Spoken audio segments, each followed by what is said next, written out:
दिल्ली नगर निगम mayor का चुनाव आज होगा। इसके साथ ही डिप्टी मेयर और स्टैंडिंग कमेटी के मेंबर भी चुने जाएंगे। आप की तरफ से शैली ओब्रॉय और बीजेपी की तरफ से रेखा गुप्ता मेयर पद की उम्मीदवार। मेयर और डिप्टी मेयर पद के लिए सुबह 11 बजे वोटिंग शुरू होगी। वहीं कांग्रेस नगर निगम के महापौर पद के चुनाव में हिस्सा नहीं लेगी। इस वक्त की बड़ी खबर आपको बता दें, दिल्ली नगर निगम मेयर का चुनाव आज होना है। इसके साथ ही डिप्टी मेयर और स्टैंडिंग कमेटी के मेंबर भी चुने जाएंगे। मुकाबला बीजेपी और आम आदमी पार्टी के बीच है। आम आदमी पार्टी की तरफ से शैली ओब्रॉय, जबकि बीजेपी की तरफ से रेखा गुप्ता मेयर पद की उम्मीदवार हैं।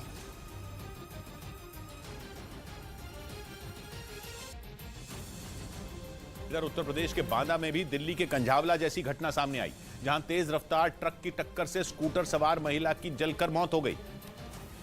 क्योंकि इस स्मार्टफोन के युग में भी ये फोटो स्टूडियो बना के साल में 30 लाख कमा रहे हैं।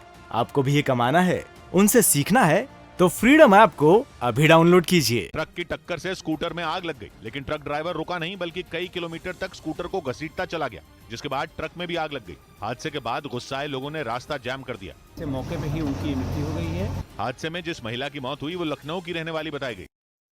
उधर इंग्लैंड की फुटबॉल प्रीमियर लीग में पहली बार एक सिख रेफरी को चुना गया।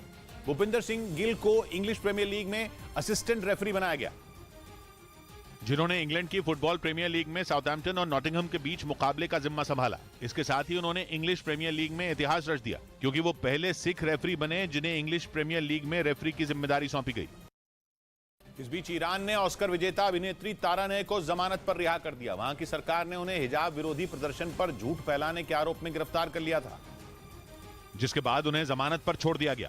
वो पिछले करीब 18 दिन से जेल में बंद थी। उन पर आरोप है कि उन्होंने एक प्रदर्शनकारी को फांसी की सजा मिलने पर भड़काऊ पोस्ट लिखी थी, जिस पर कार्रवाई करते हुए उन्हें पिछले महीने गिरफ्तार किया गया था। उधर छत्तीसगढ़ के कोंडा गांव से हैरान करने वाला एक वीडियो सामने आया। वहां 2 गुटों में जमकर मारपीट हुई, जिसका वीडियो सोशल मीडिया पर वायरल हो गया, जिसमें वो एक दूसरे पर लाठियां बरसाते नजर आए। हालांकि इस बीच भारी संख्या में पुलिस के जवान मौजूद थे, जो मामला शांत करवाने की कोशिश करते दिखे। लेकिन उन लोगों ने पुलिस के जवानों की सुनने के बजाय उल्टा उन्हीं पर हमला करने लगे।